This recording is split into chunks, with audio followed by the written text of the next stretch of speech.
बिस्मिल्लाहिर्रहमानिर्रहीम। मैंने भी डॉक्टर सुमैया और आज बायोमैकेनिक्स में हम लोगों ने जो टॉपिक कंप्लीट करना है वो है हमारे पास relationship between linear and angular motion.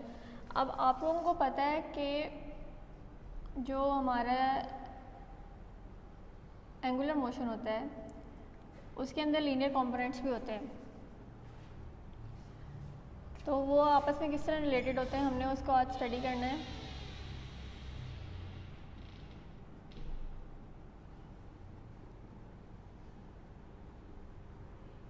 देखिए, कोई भी चीज़ अगर मूव कर रही होती है, ठीक है, तो हमारे पास दो ही स्टेट्स ऑफ मोशन होती हैं। एक हमारे पास रेस्ट की होती है स्टेट और दूसरी हमारी मोशन की होती है। तो अगर हमारे पास कोई चीज़ मूव कर रही है तो हमारे पास वहाँ पे स्पीड भी प्रोड्यूस हो रही होगी, वहाँ पे डिस्प्लेसमेंट भी, डिस्टेंस भी कवर हो रहा होगा, वेलोसिटी भी हमारे पास आ रही होगी, एक्सेलरेशन भी हमारे पास प्रोड्यूस हो रही होगी। तो अगर एक हमारे पास लीनियर डिस्टेंस इस तरह करके कवर हो रहा है और एक हमारे पास सर्कुलर मोशन जो है वो कवर हो रहा है, तो वो सर्कुलर मोशन जो है अराउंड द एक्सिस हमारे पास कंप्लीट हो रहा होता है ना। तो उस अराउंड द एक्सिस में जितना ज़्यादा आपका एक्सिस बड़ा होता जाएगा उतनी ही ज़्यादा उसकी एंगुलर मोशन की वैल्यू जो है वो आपकी ज़्यादा होती जाएगी, ठीक है। अब हम लोगों ने एंगुलर मोशन की डायरेक्शन जो है उसे किस तरह फाइंड आउट करना है, हमने उसे लीनियर डायरेक्शन के मुताबिक ही फाइंड आउट करना होता है। लीनियर डायरेक्शन का मतलब है वेक्टर क्वांटिटी के थ्रू, ठीक है। और वेक्टर क्या होता है हमारे पास, वेक्टर हमारे पास एक स्ट्रेट लाइन होती है जिसका आगे हम लोग एरो हेड लगा देते हैं। ये एरो हेड हमें क्या बता रहा होता है कि ये डायरेक्शन है। और मैग्नीट्यूड हम लोग किस तरह फाइंड आउट करते हैं कि ये वेक्टर की जो टेल है ये जितनी ज़्यादा जो है वो लॉन्ग होती जाएगी तो हम लोग कहेंगे कि उतना ज़्यादा उसका मैग्नीट्यूड हमारे पास आ जाएगा, ठीक है। उसके लिए हम लोग स्केलिंग यूज़ करते हैं। ऑब्वियसली बात है कि 10 किलोमीटर से तो हम उसको ड्रॉ तो नहीं कर सकते ना 10 किलोमीटर्स को, तो उस 10 किलोमीटर्स के लिए हम लोग क्या करते हैं, फिर हम उसको स्केल कर लेते हैं उसका, कि अगर 1 किलोमीटर 1 सेंटीमीटर के बराबर होगा तो 10 किलोमीटर जो है वो हमारे पास 10 सेंटीमीटर के बराबर आ जाएगा, ठीक है। इसी तरह जो एंगुलर मोशन है उसके अंदर हम लोग लीनियर मोशन को किस तरह अप्लाई कर सकते हैं, उसके लिए हमारे पास एक रूल होता है जिसको हम कहते हैं राइट हैंड रूल, ठीक है जी। हमारे पास जो रूल होता है उसका हम लोग क्या कहते हैं, राइट हैंड रूल। अब ये रूल जो है वो हमारे पास किस तरह अप्लाई होता है कि वो हमारे पास एंगुलर मोशन के अंदर उसकी डायरेक्शन फाइंड आउट करने के लिए हेल्प करता है। एंगुलर मोशन का क्या मतलब है, या तो वो क्लॉकवाइज घूम रही होगी या एंटी क्लॉकवाइज घूम रही होगी। तो क्लॉकवाइज और एंटी क्लॉकवाइज तो हम उसकी डायरेक्शन जो है वो वैसे बता रहे होंगे ना कि उसकी कंपोनेंट फाइंड आउट करने के लिए कि ये पॉजिटिवली जा रहा है कि नेगेटिवली जा रहा है। लेकिन मैग्नीट्यूड और डायरेक्शन ऑफ मोशन जो है वो उसके लिए हम लोग राइट हैंड रूल अप्लाई करेंगे। फॉर एग्जांपल, अगर एक चीज़ जो है वो एंटी क्लॉकवाइज जो है वो घूम रही है तो हम अपने राइट हैंड की जो फिंगर्स हैं उसको उस मोशन के अलॉन्ग जो है वो कर्ल करेंगे और जो हमारा थंब होगा ना वो हमारी डायरेक्शन ऑफ मोशन को बताएगा, ठीक है। इसी तरह अगर कोई चीज़ क्लॉकवाइज घूम रही होगी तो उसके लिए हम लोग क्या करेंगे, उसी राइट हैंड को क्लॉकवाइज घुमाएंगे तो हमारा जो थंब है वो हमारे पास डायरेक्शन ऑफ मोशन की तरफ पॉइंट आउट करेगा। तो हम लोग अगर नॉर्मली यूँ हाथ घुमा रहे हैं तो उससे हम लोग क्या आइडिया लगा रहे हैं कि अगर हम लोग एंटी क्लॉकवाइज जाएंगे तो हमारी डायरेक्शन ऑफ मोशन जो है वो अपवर्ड होगी और अगर हम क्लॉकवाइज जाएंगे तो हमारी डायरेक्शन ऑफ मोशन जो है वो डाउनवर्ड्स होगी। तो ये हमारे पास जो है वो राइट हैंड रूल है। आपकी बुक के अंदर पेज नंबर 345 के ऊपर लिखा हुआ है कि right hand rule is a procedure for identifying the direction of N angular motion vector, कि वो जो एंगुलर मोशन है उसका वेक्टर जो है वो हमारे पास राइट हैंड रूल के थ्रू हम लोग आइडेंटिफाई करते हैं। Identify the angular motion vector, ठीक है। अब इस वेक्टर को हम लोगों ने क्यों फाइंड आउट किया है, सो दैट हम इसकी दो चीज़ें फाइंड आउट कर सकें, direction and magnitude of the angular motion, ठीक हो गया। तो इससे हमें पता चल रहा है कि हमारी जो एंगुलर मोशन है वो हमारी लीनियर मोशन से किस तरह रिलेटेड है। अब हम लोग बात कर लेते हैं स्पीड क्या कहते हैं वेलोसिटी की, ठीक है, कि लीनियर और एंगुलर वेलोसिटी जो है उसमें किस तरह से रिलेशनशिप है। इसी तरह लीनियर और एंगुलर एक्सेलरेशन में किस तरह से रिलेशनशिप आ जाता है हमारे पास। तो यहाँ पे अभी बुक के अंदर जो सबसे पहला टॉपिक है वो है लीनियर एंड एंगुलर डिस्प्लेसमेंट, ठीक है। तो लीनियर और एंगुलर डिस्प्लेसमेंट में हम लोग देख लेते हैं कि क्या रिलेशन है। लीनियर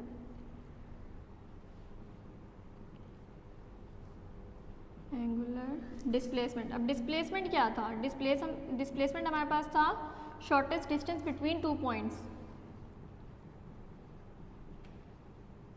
डिस्प्लेसमेंट हमारे पास है शॉर्टेस्ट डिस्टेंस बिटवीन 2 पॉइंट्स, लेकिन हम लोग देखना चाह रहे हैं कि लीनियर डिस्टेंस तो हमें पता चल गया है कि अच्छा लीनियर डिस्टेंस क्या है हमारे पास, इस पॉइंट से अगर इस पॉइंट तक गया तो ये हमारे पास सबसे शॉर्टेस्ट डिस्टेंस है, तो ये हमारा लीनियर डिस्टेंस है। एंगुलर डिस्प्लेसमेंट जो है उसके अंदर हम लोग क्या फाइंड आउट करेंगे कि एंगुलर डिस्प्लेसमेंट हमारे पास क्या आएगा। तो उसके लिए जो हमारे पास रिलेशनशिप है ना वो हमारे पास है, अब देखें अगर हम एक ऑब्जेक्ट को जो है वो देख रहे हैं और उसका सेंटर ऑफ पॉइंट ये है, ये हमारे पास एंगुलर मोशन शो कर रहा है ना, यहाँ से यहाँ तक अगर वो पॉइंट, यहाँ से उसने अपनी मोशन जो है वो स्टार्ट किया और वो यहाँ से यहाँ तक गया है, ऐसे ही है, तो उसने ये वाला जो होगा ये उसका क्या होगा, एंगुलर डिस्प्लेसमेंट। तो उसके लिए ये वाला जो है ये हमारे पास वैल्यू क्या आ रही है, r, और ये वाला जो हमारे पास आ रहा है ये आ रही है हमारे पास फाई। ठीक है, अब हम लोग इसका जो रिलेशनशिप फाइंड आउट करेंगे ना वो हमारे पास ये है कि जो हमारे पास एंगुलर डिस्प्लेसमेंट है वो हमारे पास प्रोडक्ट है रेडियस एंड फाई की।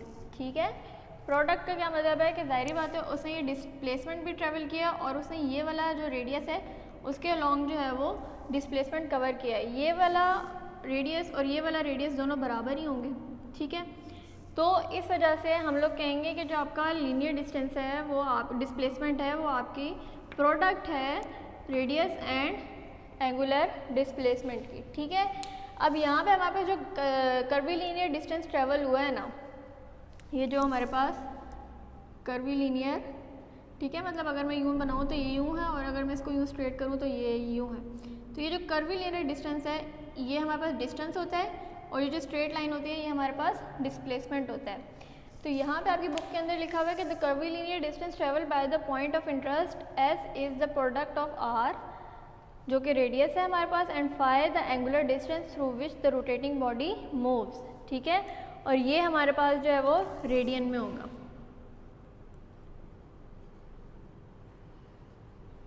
ठीक हो गया, अब हम लोग बात कर लेते हैं कि रेडियस ऑफ रोटेशन क्या होता है। Distance from the axis of rotation to a point of interest, axis of rotation to the point of interest, तो वो हमारे पास क्या आता है, रेडियस। ठीक है, अब हम लोग बात करते हैं कि अगर हम एक ऐसा एंगुलर मोशन लेते हैं जिसकी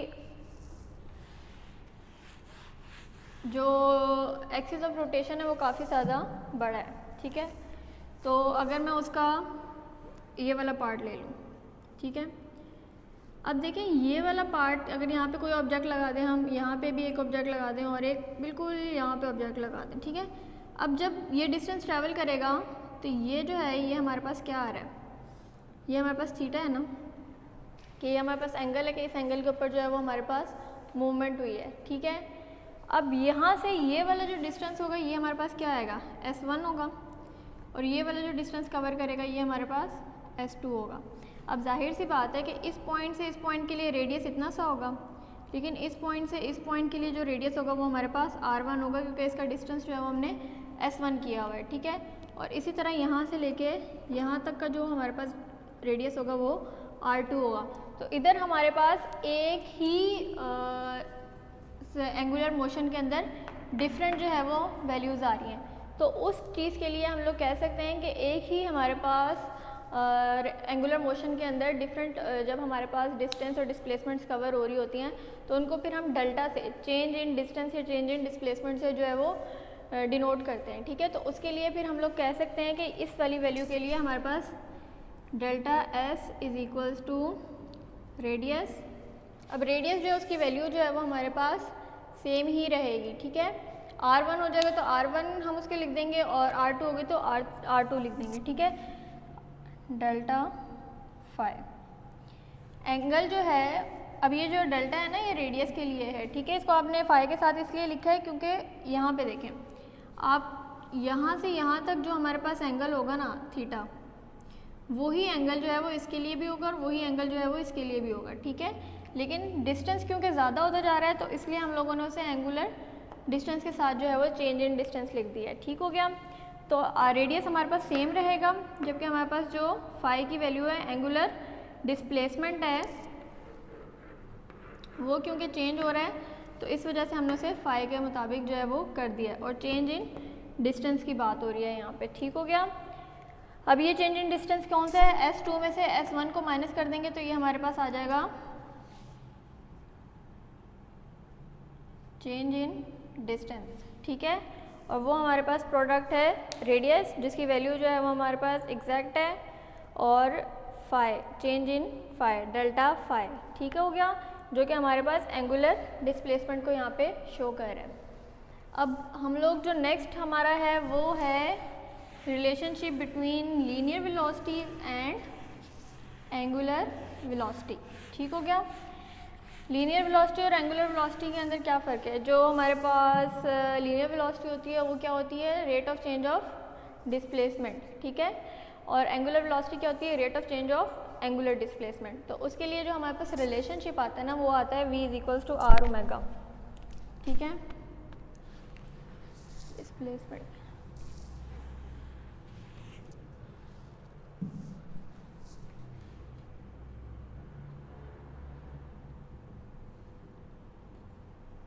इसके लिए हमारे पास रिलेशन क्या है, V = R ओमेगा। सिंपल सी बात है, ये वाली जो V होती है ये हमारे पास क्या होती है, change of displacement over time होता है, और जो R हमारे पास रेडियस आ गया, ओमेगा हमारे पास क्या होता है, rate of change of angular velocity over time. ऐसे ही है, टाइम के साथ कैंसिल हो जाता है, तो हम लोग ये कह सकते हैं कि जो हमारे पास डिस्प्लेसमेंट होता है ये देखें, अब टाइम के साथ जब हम कैंसिल कर रहे हैं तो ये हमारे पास बिल्कुल वो लीनियर और एंगुलर डिस्प्लेसमेंट वाली इक्वेशन बन जाती है, ठीक है। खैर अभी यहाँ पे आप लोगों को बताऊँ मैं कि हम लोगों ने, अच्छा एक बात और कि जब आप लीनियर और एंगुलर डिस्प्लेसमेंट्स जो हैं उनको ले रहे होंगे ना तो आप लोगों ने एक बात का ध्यान रखना है कि आपने उनकी यूनिट्स जो हैं वो सेम लेनी है, ठीक है। अगर ये आपके पास मीटर में है, मीटर पर सेकंड है, तो ये भी आपके पास मीटर पर सेकंड ही होना चाहिए एंगुलर डिस्प्लेसमेंट जो है, ठीक है। उसके लिए आपको कन्वर्जन्स हैं वो करनी होंगी, ठीक हो गया। और ये वाला जो बात है ना कि यूनिट्स आपने सेम लेनी है, ज़्यादातर आपने डिस्टेंस और डिस्प्लेसमेंट वाली चीज़ों में लेना है, क्योंकि एक्सेलरेशन और उसके अंदर तो आपके पास रेडियन वाला यूनिट आ जाता है तो उसको आप कन्वर्ट जो है वो कर सकते हैं, लेकिन आप ज़्यादातर रेडियन को ही एंगुलर मोशन के अंदर जो है वो यूज़ करते हैं, ठीक है। अब यहाँ पे हमारे पास V = R ओमेगा आ गया। वेलोसिटी जो है उसकी क्या होता है, मीटर पर सेकेंड, और R जो है वो हमारे पास क्या होता है, रेडियस हमारे पास मीटर में होता है, ठीक है, और जो ओमेगा है वो हमारे पास रेडियन पर सेकेंड होता है, रेडियन पर सेकेंड, ठीक हो गया। तो अब हम ये देखें कि अगर हम लोग इस मीटर पर सेकेंड जो है उसको इसके साथ लें तो देखें वेलोसिटी का जो लीनियर वेलोसिटी का फैक्टर है वो कैंसिल आउट हो जाएगा और सिर्फ हमारे पास एंगुलर वेलोसिटी जो है वो आ जाएगी। लेकिन हमने इनको कट नहीं करना, हम लोगों ने इनको इसी तरह देखना है कि ये आपस में इस तरह रिलेटेड होते हैं। रेडियंस जो हैं वो यूज़ होती हैं लीनियर एंगुलर कन्वर्जन फैक्टर्स के लिए, और ये बैलेंस्ड होती हैं अपोजिट साइड पे इक्वल साइंस के साथ। इक्वल साइंस का क्या मतलब है कि अगर आपके वो राइट हैंड रूल के मुताबिक पॉजिटिव एंगुलर मोशन शो कर रहा है तो आप उसके पॉजिटिव साइन के साथ शो करेंगे, और अगर नेगेटिव साइन शो करेगा तो आप उसे नेगेटिव साइन के साथ शो करेंगे, ठीक है। आगे हम लोग बात कर लेते हैं लीनियर एंड एंगुलर एक्सेलरेशन की। अच्छा, लीनियर और एंगुलर एक्सेलरेशन जो है ना उसके हमारे पास दो आ जाते हैं क्योंकि वो टेंजेंट बनाते हैं हमारे पास, ठीक है। अब एक्सेलरेशन क्या होती है, आप एक सर्कुलर हमारे पास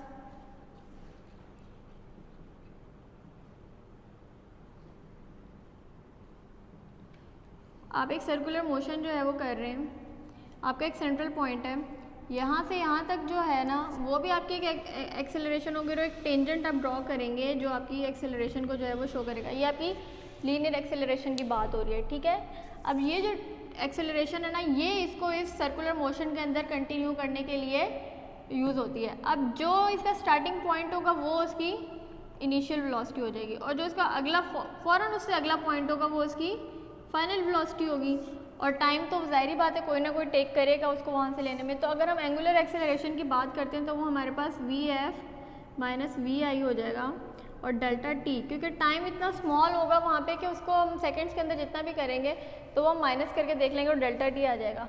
अगर ये हमारे पास बहुत ही कोई शॉर्ट डिस्टेंस हो, बहुत ही स्मॉल डिस्टेंस के ऊपर ये कवर हो रहा है कि हम लोग इसको मेजर करते हैं तो हमारे पास बहुत स्मॉल डिस्टेंस आएगा, जिसको हम लोग डेल्टा वी के साथ जो है वो डेल्टा टी जो है वो हम लोग कर देंगे। ठीक है, समझ आ गई ये बात है। अब ये यहाँ पे क्या थी, लीनियर एक्सेलरेशन। अब बॉडी क्योंकि सर्कुलर मोशन में मूव कर रही है तो वहाँ पे उसकी एंगुलर एक्सेलरेशन भी तो प्रोड्यूस हो रही है ना। ठीक है, अब एंगुलर एक्सेलरेशन के अंदर क्या होता है कि क्योंकि सर्कल जो होता है उसके अंदर जो आपकी स्पीड है ना वो कांस्टेंट रहती है। ठीक है, अगर वो 10 मीटर पर सेकंड की स्पीड से घूम रहा है तो वो 10 मीटर पर सेकंड की स्पीड से घूमेगा, अनलेस और अनटिल आप उसके ऊपर कोई एक्स्ट्रा फोर्स अप्लाई करके उसकी स्पीड को तेज़ ना करें। जब तेज़ करेंगे तो उस पूरे सर्कल में उसकी स्पीड तेज़ ही रहेगी ना। ऐसा तो नहीं होगा ना कि एक पॉइंट पे अगर उसकी 5 है तो अगले पॉइंट पे 10 हो जाएगी, अगले पे 15 हो जाएगी, अगले पे 16 हो जाएगी। इस तरह जो उसका सर्कल जो है वो बहुत ज़्यादा इम्बैलेंस हो जाएगा कि आप जो है उसके हर पॉइंट के ऊपर स्पीड तेज़ कर जाएं, और जो कि लॉजिकली पॉसिबल भी नहीं है इतना। ठीक है, कि आपके हर पॉइंट के ऊपर स्पीड जो है वो तेज़ होती रहे। जब एक कांस्टेंट स्पीड आ जाती है तो फिर आपके पास एक्सेलरेशन जो है वो ज़ीरो हो जाती है, ये तो पता है ना आप लोगों को। ठीक है, तो अब क्या होता है कि आपकी जो लीनियर एक्सेलरेशन है वो आपके पास इस तरह आती है। तो ये आपकी लीनियर एक्सेलरेशन जो है क्योंकि टेंजेंट बना रही होती है तो हम इसको ए टी के नाम से करते हैं। फिर यही लीनियर एक्सेलरेशन जो है इसका एंगुलर एक्सेलरेशन से क्या रिलेशनशिप आता है, आर अल्फा। आर क्यों आ जाता है, क्योंकि रेडियस। लीनियर एक्सेलरेशन में हम सिर्फ इसको जो है वो देख रहे होते हैं, लेकिन एंगुलर एक्सेलरेशन के अंदर हम रेडियस को भी जो है वो काउंट करना स्टार्ट कर देते हैं। तो ये हमारे पास ए टी है जो कि हमारे पास V F minus V I delta T के बराबर आ गया। जबकि हमारे पास जो ए टी है ये हमारे पास क्या थी, लीनियर थी, और ये हमारे पास लीनियर और एंगुलर का रिलेशनशिप है कि जो हमारे पास एंगुलर एक्सेलरेशन है वो हमारे पास अल्फा, ये एंगुलर एक्सेलरेशन के तो बराबर है, लेकिन उसके साथ और क्या चीज़ मल्टीप्लाई हो रही है, रेडियस। तो ये हम लोग लिखेंगे ए आर कि ये हमारे पास रेडियस वाली एक्सेलरेशन यानी कि एंगुलर एक्सेलरेशन को जो है वो डिनोट कर रहा है। ठीक है, जबकि हमारे पास जो ए आर है वो हमारे पास किसके बराबर है, वी स्क्वायर ओवर टी। क्यों वी स्क्वायर ओवर टी, मैंने आपको बताया कि जब आपकी स्पीड जो है वो कांस्टेंट हो जाती है लेकिन डायरेक्शन कॉन्टीन्यूसली जो है वो चेंज हो रही है। ठीक है, स्पीड आपकी जो है वो कांस्टेंट है लेकिन आपकी डायरेक्शन हर पॉइंट के ऊपर चेंज हो रही है। तो जब हम वी एफ और वी आई जो है वो दोनों जो है हमारे पास एक ही स्पीड के साथ मूव कर रहे हैं तो वो हमारे पास क्या हो जाएगा, स्क्वायर बना लेगा। ठीक है, और टाइम तो वो हमारे पास ले ही रहा है।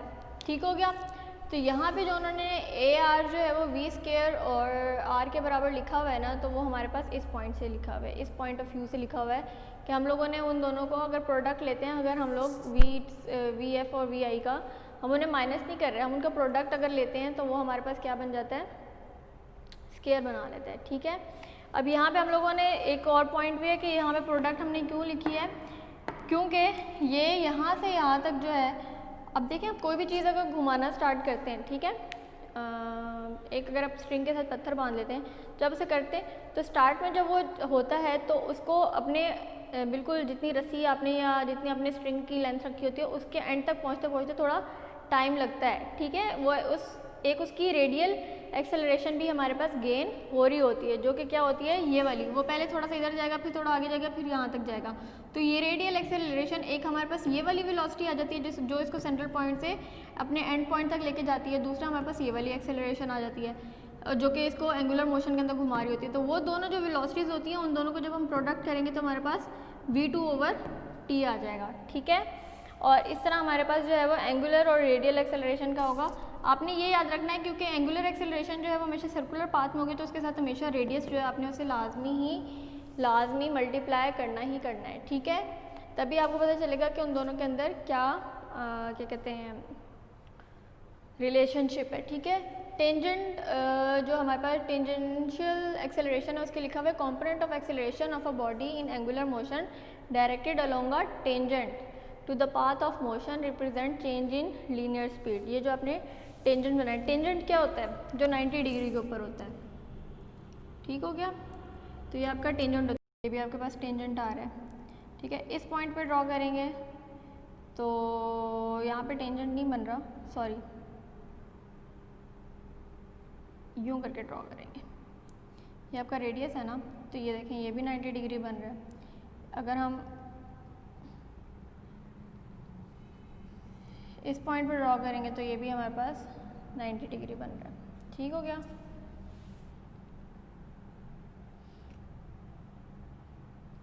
ठीक है, तो ये हमारे पास हर पॉइंट के ऊपर जो है वो टेंजेंट मोशन जो है वो बन रही होती है।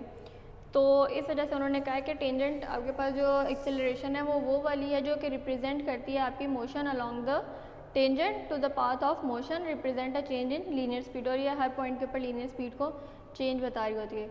रेडियल एक्सेलरेशन क्या होता है? Component of acceleration of a body in angular motion directed towards the centre. और जो रेडियल एक्सेलरेशन होती है ये क्या होती है आपकी? टुवर्ड्स द सेंटर जो है वो डायरेक्टेड होती है। ठीक है, क्यों? आपने सेंट्रीपिटल फोर्स का सुना होगा। ठीक है, सेंट्रीपिटल फोर्स क्या करती है? वो ऑब्जेक्ट को सेंटर की तरफ जो है वो डायरेक्ट करने की कोशिश करती है। आप अगर कोई चीज़ घुमा रहे होते हैं, ज़रा से आपकी स्पीड कम होती है, वो चीज़ नीचे गिर जाती है। ऐसे ही होता है ना, चाबी घुमा रहे हो, ज़रा से हल्की स्पीड होगी, चाबी जो है वो नीचे आ जाएगी। वो जो नीचे आएगी उसकी स्पीड जो ख़त्म हो जाएगी वो क्यों होगी? रेडियल एक्सेलरेशन की वजह से। वो रेडियल एक्सेलरेशन जो है वो उसको क्योंकि सेंटर की तरफ पुश कर रही होती है, तो इस वजह से जो है वो रेडियल एक्सेलरेशन प्रोड्यूस हो रही होती है। ठीक है, तो यहाँ पे उन्होंने बताया है कि रेडियल एक्सेलरेशन जो है वो हमारे पास एंगुलर मोशन का वो वाला कंपोनेंट होता है जो कि किसी भी बॉडी को जो है वो towards the centre of curvature जो है वो कर रहा होता है, और ये रिप्रेजेंट करता है हमारे पास चेंज इन डायरेक्शन को। ठीक हो गया। और ये हमारे पास रेडियल एक्सेलरेशन ए आर जो है वो v²/t के बराबर होती है। ठीक हो गया। तो ये हमारे पास रेडियल एक्सेलरेशन और एंगुलर एक्सेलरेशन और टेंजेंट एक्सेलरेशन, ये सारी बातें जो हैं वो हम लोगों ने कंप्लीट कर ली हैं। आप लोगों का जो चैप्टर है ना ये वाला, ये अब कंप्लीट हो गया है। तो इंशाल्लाह नेक्स्ट हम लोग जो चैप्टर स्टार्ट करेंगे वो है, इस चैप्टर के रिलेटेड कोई भी मसला हो तो हम लोग इंशाल्लाह डिस्कस कर लेंगे, linear kinetics of human motion. अभी तक हम लोग क्या पढ़ रहे थे? काइनेमेटिक्स। अब हम लोग पढ़ेंगे काइनेटिक्स। ठीक है, तो काइनेमेटिक्स और काइनेटिक्स में थोड़ा सा डिफरेंस है इनकी डेफिनेशन वाइज, तो वो इंशाल्लाह हम लोग जो है वो नेक्स्ट लेक्चर के अंदर कवर करेंगे। Thank you.